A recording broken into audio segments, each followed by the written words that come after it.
And this hangout is live on air! Good morning, good afternoon, and good evening, everybody. Welcome to Minecraft AfterChat. Minecraft Ed AfterChat, I should say. I want to thank everybody for joining us this evening in tonight's Minecraft Ed Chat, where we talked about making music more accessible and relevant for students. And we were joined and hosted by the absolutely amazing Bill Fitzgibbons. I think I'm pronouncing that correctly, am I?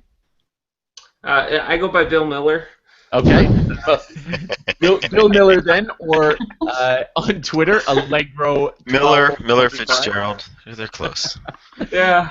And we are also joined by Paula Williams. And both of these fine educators. Paula, I'm pronouncing your name correctly, right? Yes, that's exactly right. See? There we go. And both of these educators joined us as this week's host to talk about music. Now, these are two true professionals in the world of music. Paula is the director at High Meadows Academy. I believe that's right. High Meadows School. High Meadows School. There we go. And Bill works with Minecraft and music on a regular basis and is also a recent graduate of Music College. Is that correct? I've still got just a couple more semesters to go, but Dr. Wrights, I've got everything lined up to graduate very soon. So fantastic. Well, both of these educators work with students regularly, and they are true professionals at using music in Minecraft to both engage their students in musical theory and practice and create music of their own. We are also joined, of course, by Mark Grundell and myself, PB Jelly Games, the founder and the co-founders of Minecraft Ed Chat.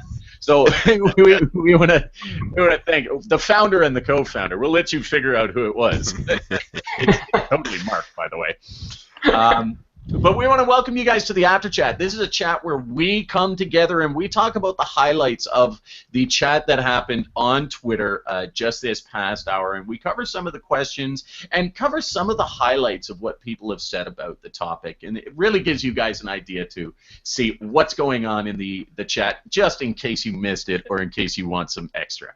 So, without further ado, Mark, do you want to start us off with our questions? You know, I just want to touch on the whole topic and the theme of using music in Minecraft, and I have to admit, when we were approached with this topic, I was really intimidated because music is not my forte. I'm pretty tone deaf, to be honest with you. I think I can kind of play the recorder. But you know, that's the extent. So going in, I was really intimidated with this whole topic, and just I could feel my level of comfort growing throughout this chat as the resources that were shared by both Paula and Bill, phenomenal resources. I mean, I'm excited to go in tomorrow and to talk with my students about note blocks and trying to introduce some of the ideas that were discussed in tonight's chat. So I just want to thank you guys. I mean, great topic. I think it's a subject that is completely underutilized with in education and in Minecraft, and I think just bringing it to everyone's attention and to everyone's light, I think phenomenal job. Well done, guys. So with that being said, question one was, what examples have you seen of music being used to empower learning, and how can Minecraft support this? So Paula, was there anything that stood out for you? Meeting children where they are, meeting students where they are, and meeting them on a platform that feels comfortable and exciting to them. Sometimes some of the topics that I teach with regards to the nuts and bolts of music, learning to read music or identifying notes, can be dull for some students. So this is a way, Minecraft's a way to engage them in a fashion that they feel more comfortable with and they're more excited about. So I want to follow up that with another question for you, Paula, because I think this is a question that will be on a lot of educators' minds. Is, you know, the proof is always in the pudding. So where have you seen, and what types of you know, empowerment or additional engagement have you seen by utilizing Minecraft in this approach? What I love the most about it is the multi-age learning and the fact that it totally levels the playing field for children. We have children age 3 to 13 in one room together, typically 60 to 75 children at a time, spanning that age spectrum, and the playing field is very level. The 8th graders are working with the preschoolers, and the preschoolers are talking to the 5th graders, and the 4th graders are working with the 7th graders. It's really, really amazing. Yeah, That is awesome. Incredible. I'm actually going to tweet that point out. Bill, was there anything that stood out to you in question 1 in regards to empowering students? Well, I think it boils down to anything we want to make better, we so often add music to it. Films, we add music to it. We go to a restaurant, we add music to create a certain degree of ambiance, so why don't we apply that to education as well? So I think as it pertains to question 1, we need to look back and think about how we can best convey the topics and the lessons that we need to teach these kids, while at the same time making it interesting for them. And in that capacity, music is a great tool. That being said, I think Minecraft provides a lot of opportunities, in particular, for facilitating the explanation of information and putting it into a more tangible field that would otherwise be missing. Interesting. Yeah, great. I want to pull out. Sorry, go ahead, Mark. No, go ahead, Garrett.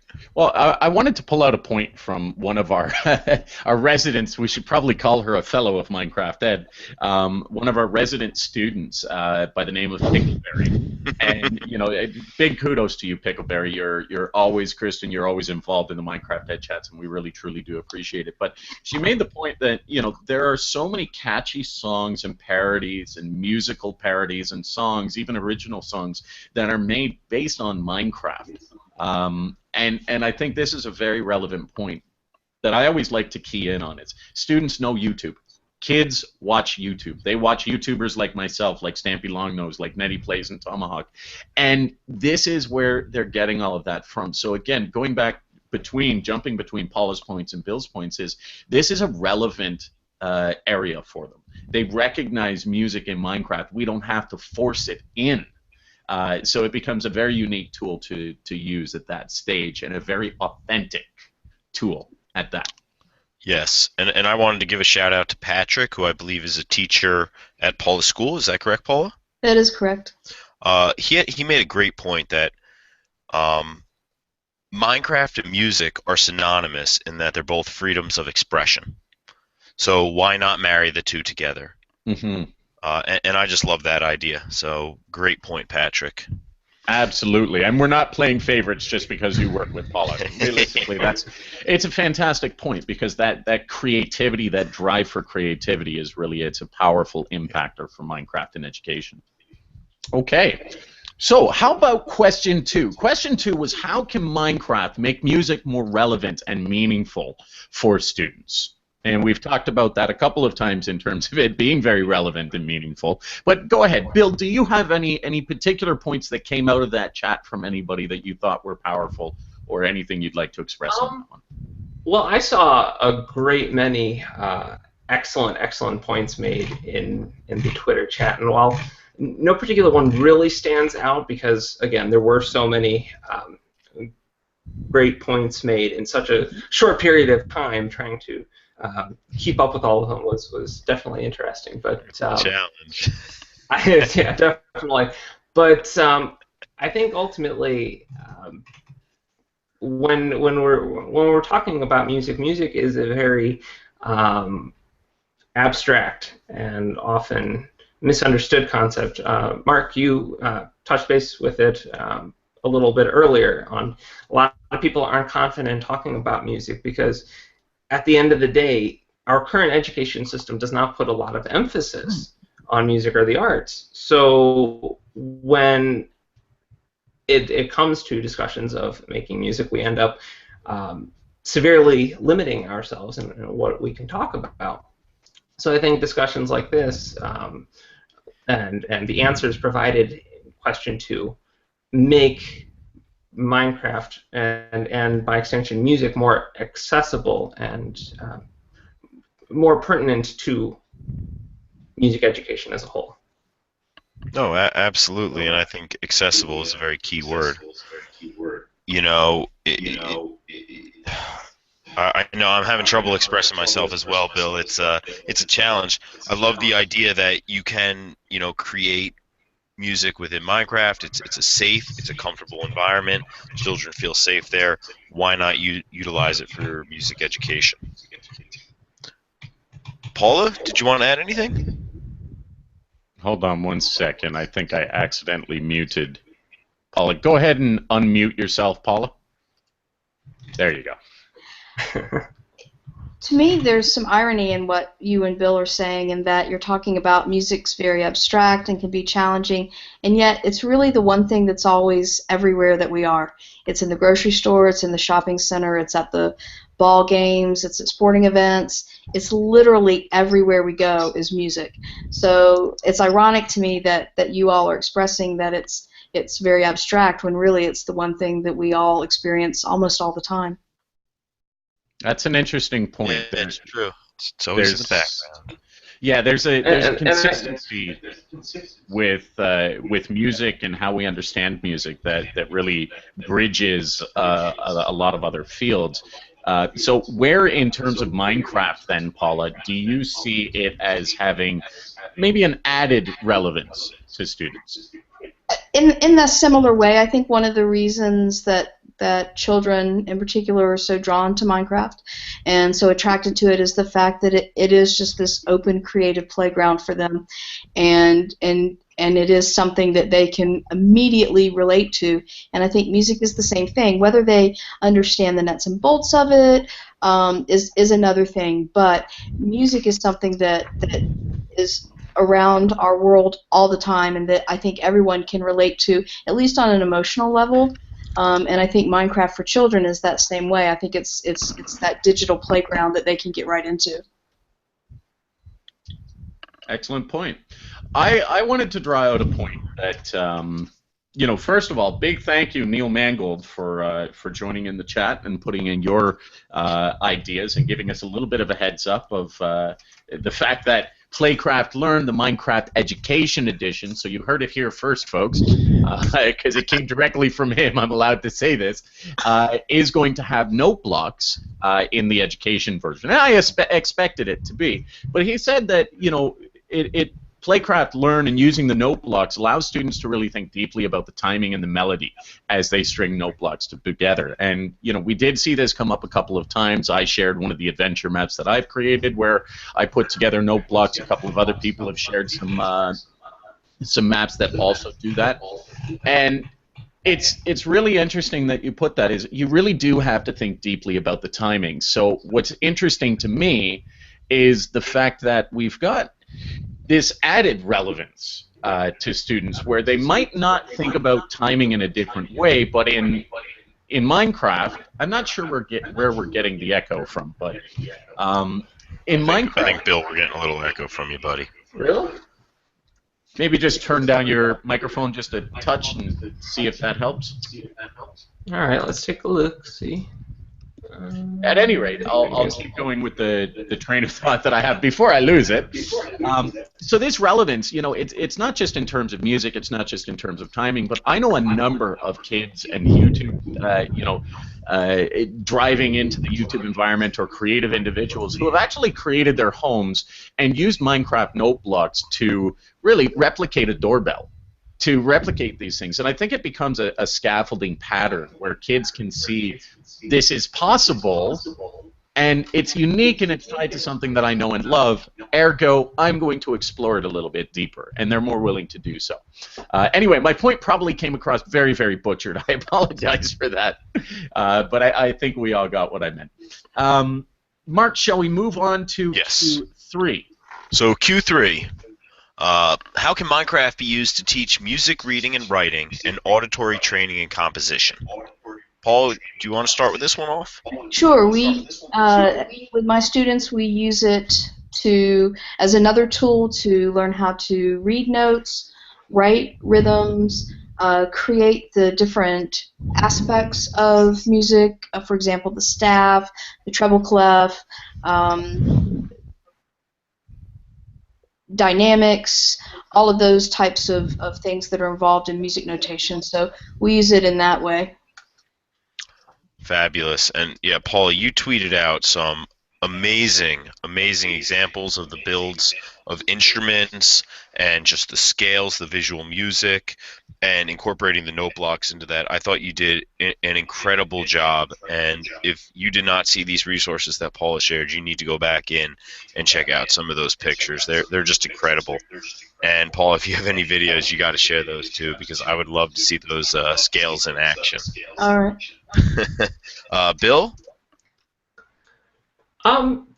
As far as question 3 is concerned, it ultimately. Hold on one second. I was having a weird computer thing here. Bear with me Repeat the question for you. Yes, please. Yeah, It was Twitter how can decided to Minecraft be update. used to teach music reading and writing and auditory training and composition? Okay, so an excellent question to be sure, and I think as far as auditory, oral training is concerned, the one aspect of note blocks that's perhaps to me the most important is the fact that those note blocks rely on sound, because all note blocks on the surface are going to look the same when you put them into a Minecraft map. So you have to rely on listening to the different pitches to then apply them in chords and explore different harmonies. And I think part of note blocks as a whole, it opens the door to so many different possibilities. You can train kids to be able to recognize intervals, the distance between 2 or more pitches. You can have them listen to quality of chords. Does this sound happy or major? Does this sound sad, minor, augmented, diminished, etc.? So there are many opportunities with note blocks, and I think tonight's chat scratched the surface on a much larger world when it comes to. Absolutely. And our buddy Jim Pike, Jokely III, he's also with Mathcraft PLC. He made a great point about using redstone repeaters to do whole note, half note, and quarter notes. And then I think Garrett, you even took it a step further, using command blocks. So just to use command blocks or redstone to teach rhythm and melody. I think those are two excellent, powerful tools as well. Did you want to elaborate on the command blocks at all, Garrett, or not really? Well, I can. It gets a little bit tricky, and I don't want to overwhelm anybody. But with command blocks, you can create up to 20 hertz clocks. So you can create ticks that are 20 ticks a second and beyond. that go very deep. Now, you're not going to use that in auditory training necessarily, but you can go deeper into 1/8 and 1/16 and things like that. But I think the realistic sort of idea that really has to come across here, the one key idea, is that we do have this powerful block that most people are not aware of in Minecraft called the note block. And that note block, I want to give a little bit of background onto that note block, what a note block is, because we haven't done that yet, and I'm sure a lot of educators are kind of lost and think, okay, well, what is a note block? What does it do? And we can't really picture it in our minds. So a note block is actually, it's a block that you can create in Minecraft with redstone and wood planks. Thank you, Bill, for clarifying that for me. And when you place it down on a certain type of other block with nothing above it, you can use redstone power, either a button or a redstone comparator or a redstone repeater, to pass a redstone signal to it, and it will do a ding. Now, every time you right-click that block, it changes the chord. It goes up a level, a pitch. I'm not sure if it's an octave. You guys will have to deal with this. But it changes the pitch, the tone, and it goes up and up and up. So you get this, rising piano scale. If you place it on a different type of block, say a sand block, then it actually creates a drum tick, and it sounds like a drum. So you can actually create these vibrant, and there's piano, I believe, there's drums, there's other types of musical instruments that are also incorporated into the note block, that you can really create your own symphony. You can create your own composition within Minecraft. So again, it really goes back to the power that in order to really understand these, because a note block looks the same, going back to Bill's point, only by right-clicking and hearing the sound and hearing the difference will you actually be able to track that you're getting the right melody. And it does get complicated at times, I'll tell you, because you've got a certain amount to go with, and if you leave that note block and you've crossed the third, fourth, fifth different level up, and you come back and don't remember what level you're at, you either need to break the note block and start again at number 1, or you've got to keep going past and sort of figure out auditorily where you're at. So really, really, really powerful stuff. Without harping on it even more, let's move on to, and I don't mean harping on it, but without covering it anymore, that at least gives you a basic idea of what it is. Let's move on to Q4. And Q4 was what music ed tools can either be supplemented or work well with Minecraft. Paula, how about you cover this one to begin with? Yeah, for me, I can't say that we use any other tools alongside Minecraft. Minecraft is definitely something we use as a replacement tool for another way that we would learn to notate music or recognize instruments or draw or create instruments. Okay, and I think that there were some really, really valuable illustrations and examples that you came up with or shared from your classes where, students are able to recognize instruments, they're able to, decide between, or start to understand the difference between string instruments and brass instruments. And you shared some amazing examples there. By the way, everybody, if you don't join us on the hashtag #MinecraftEdChat, we do capture all of the resources that are shared. So every picture, every link, every image that was shared, and we do capture that via the Participate Learn platform. So you can find that. We're always tweeting about them at Participate LRN, I believe it is on Twitter, and you can find their platform, participatelearning.com, I also believe is the website address, and just do a search for hashtag MinecraftEd, and you should have access to all of those resources. Bill, how about yourself? For Q4, any music ed tools that you find with your training sessions with young people that really work well with Minecraft? Well, one resource that I use for my note block videos and I have students try and play around with a little bit is Minecraft Note Block Studio. You can find it at stuffbydavid.com/mcnbs. It's a really useful tool that basically combines Minecraft note blocks with music notation software. So if you combined the principles that programs like Finale, Sibelius, Dorico, these different programs allow you to do and actually write out your music, combine that with note blocks, and that essentially is what Minecraft Note Block Studio does. And you can then export whatever you create as a schematic and then either directly import it into your Minecraft map using MCEdit, or you can then use that schematic and then by using command blocks almost program that schematic to play on a finite number of blocks. I'm going to go and break this down a little bit easier for everybody as well, because I do have some experience with creating note block music myself in Minecraft. And there's another interesting way that you can go about it. That may sound a little bit daunting, and I don't want people to feel like, oh, I don't understand all the other tools that Bill had mentioned, so therefore I'm going to be lost. Really, it's a graphical interface, and what it does is you can take a song that you have created, and correct me if I'm wrong on any of this, Bill, but you can take a song that has been created out there, let's say your favorite song by Ariana Grande or whoever it is, Lady Gaga, it does not matter to me. You take that song and you grab the MIDI file for it, you find a MIDI file, and you put it into Minecraft Note Block Maker or this program.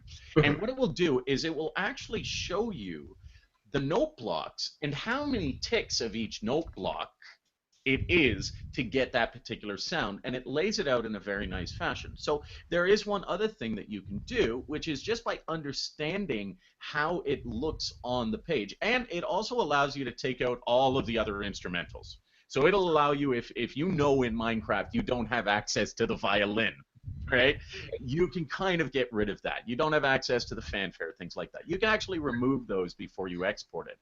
But what it can do is it can give you that sort of tonal bandwidth to say, okay, I only want to choose one instrument for my kids to work with.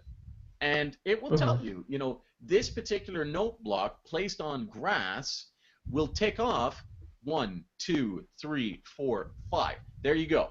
Now leave a space for a redstone repeater to go through, and then place another block. And then place 2 more redstone repeaters. And the redstone repeaters allow you to create timing effects. So anyway, it doesn't really have to be difficult. You don't have to understand musical composition theory or any of these other high-end editing programs. All you have to do is know how to import the music in, and look at the command or look at the note blocks, place them down in your own world. And this can be a really fantastic exercise for students to go through so that they really get an understanding of timing and tone. And I would add this caveat as well. MIDI files, though they are great to, and NoteBlock Studio allows you to import MIDI schematics, it isn't always a perfect translation, and sometimes some of the data gets corrupted and you end up having to re-enter the data. And I think ultimately that depends. I've experimented with different MIDI files, and some of them, like you said, Garrett, work just absolutely wonderfully. It's nice, straightforward. Others that either go outside the so then, what would you recommend then in terms of importing? Would you say just import a standard WAV file? Well, Minecraft NoteBlock Studio doesn't only allows for MIDI. Okay. But that being said, if you've got a MIDI that has multiple voices spanning more octaves than Minecraft can allow for, you will be then prompted. Composition. You won't get a perfect composition. Exactly. Right? So, but what ends up happening is then when you go to try and then export the schematic, Minecraft NoteBlock Studio goes, if this is going to break Minecraft, we gotta either remove these notes from the schematic or a variety of other different things. Okay, gotcha. So it does have a built-in sort of filter feature in there to really help you guys, non-experts, kind of work through it, so it becomes something that you can comfortably use. All right. Bingo. So let's move on to Q5. Mark, you want to roll us out and tie this up? All right. So Q5. How can music teachers easily begin to integrate Minecraft into their lessons? This is the one we've all been waiting for. Yeah. So how are we going to do it, Paula? How do we get started? I say start with your kids. I really do. And as an older teacher, that was a real challenge for me. As a teacher that was always the person that knew all the answers and told the children what and how they needed to know, getting used to allowing them to know more than me and listening to them and learning from them. It's such an empowering experience if you can get past your ego, past your vulnerability, basically, and really allow those kids to show you what they know and let them teach you. And going through that experience has been really wonderful for me. It builds great relationships with kids. It empowers them. It lets them be the teacher, and it gives them a really great way to develop a relationship with you. And you can just learn and trust them. You have to trust the children because they know. There's things that they know, and you have to trust that and continue to guide them. You know the information about the content. You know that they need to learn about notes and rhythms, or they need to learn about math facts, or whatever it is that you're teaching. You know that content, but they can also show you ways that they can learn it and teach you a few things too. And it builds a really, really awesome relationship. So I say trust the children and let them learn from you, and consider what what it is that you're wanting to teach them. And you'll quickly see a couple of those kids that'll rise to the top that really know what's going on, and talk to them. Hey, I want to teach kids how to write a line of music. What do you guys, what's the best way you think I should do that? Yeah, awesome. I think that's been a theme of our chat from day one. Check your ego at the door, and the kids are the real experts. So, just facilitate the process. Yeah, Yep. I can't echo enough, everything that you've said. How about yourself, Bill? I completely agree, and ultimately, we often don't give kids the credit they deserve. They are we sometimes view them, since they're kids. We don't consider that they understand more than we give them credit for, which hopefully is a trend that I see us moving away from. But I completely agree. Student participation is crucial. I liked what you said, Paula, about having the students become the teachers. The best thing, the things that I remember to this day are things that I have taught other people how to do. So I think that says a lot about teaching in an effort to retain material. So I basically would, in short, echo Paula's statements 150%. Yeah. All right. So great tie-up for Q5. In terms of integrating Minecraft and music into your lessons, whether it be with music or anything else, keep in mind that the kids, and I'm always hesitant with the term experts, because we do toss it around, and there are lots of kids who are not necessarily experts in Minecraft. There are lots of newcomers, but I think what the important point that I love taking out of that is it's about respecting their perspective. They know the game, they know why they like to play the game, and that becomes a very integral point to how we're incorporating it into our lessons. Whether they are Minecraft experts or not, it's a matter of they know what they like about it. They know what is engaging about it. And harnessing that really puts you into that unique position. And this is coming from motivational theory. That's my background is that's where that's coming from. But giving them that opportunity to say, hey, you are respecting how I like to approach this game. That's where the key really is. And then you will find those students who are Minecraft experts, who understand what a note block is and how it can be done and how to use creepers to do this and how to use fireworks to do this. Utilize that. So again, it's beautiful tie-off point to how do we begin to integrate music and Minecraft into our lessons. Go to your students. The other side of the coin is I don't want to limit the fact or delimit the fact that we have two experts sitting here in front of us who Bill Allegro1225 on Twitter and Paula Williams at Paula Michelle on Twitter are doing fantastic things with Minecraft in their classrooms. They are really engaging the students. They know what needs to be taught. They've shared the examples of how their students are using it and how their students are leading it. And I think that, again, is a perfect place for you guys to all start looking at how to integrate it into your classrooms. Are there any final tie-up points that anybody has? I just want to give credit to, goes in perfectly with what you said, but Pickleberry, she said start with clubs, and I can't reiterate that enough. Start with clubs, and test it out there, test the waters there before going full scale. Scott, also, I love the point, and Garrett, you brought it up earlier, but he said he started doing parodies and dubs in the video. So just dubbing over and doing parodies. He said that was a great way. And then I think a solid way to end it is Gabe, he's been in our chat since day one. Gabe shared a video of his jazz band performing music inspired from The Legend of Zelda. And I just love that. Not only can we bring the music into Minecraft, but we can write music inspired by Minecraft and bring it out and perform it, in the real world. for our audience. So I think it's a reciprocal relationship, and I just wanted to share Gabe's video. If you're not following Gabe Howard, G Howard 14, he's got a great video out there with his jazz band. Well, I think you know, Mark, that I'm always talking about this. How do we take it? I mean, I work with some big corporations around the planet to make this happen and to help them do it. How do we take Minecraft in the virtual world and integrate it into the physical world?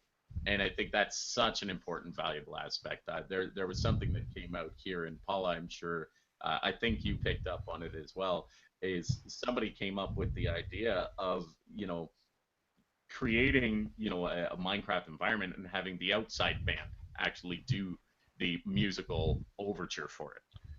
And I think that's absolutely fantastic. It's a brilliant way to incorporate this in the virtual world and out of the virtual world together. And that just, honestly, that just gives you such learning value and such engagement value.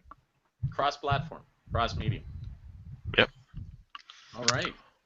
All right. Well, as a final, I want to say thank you to Bill and Paula, both for joining us, both for hosting this absolutely amazing. It was a fantastic chat. So thank you guys very, very much. If you do not follow them, then you are losing out. You're definitely missing out. So it is Allegro1225, ALLEGRO1225 over on Twitter, and Paula's is Paula Michelle with one L, so MICHELE 84 on Twitter. So go ahead and follow them. Make sure that you guys are tuning into Minecraft hashtag Minecraft Ed Chat next week. And we are going to close off the After Chat with a beautiful thank you to all of the supporters of Minecraft Ed, to everyone out there doing amazing things with Minecraft and education. Thank you so much for sharing your vision and your voice with us. And we'll talk to you guys next week. Thank you. All right. Thank you Thanks. very much. Good night. Good night.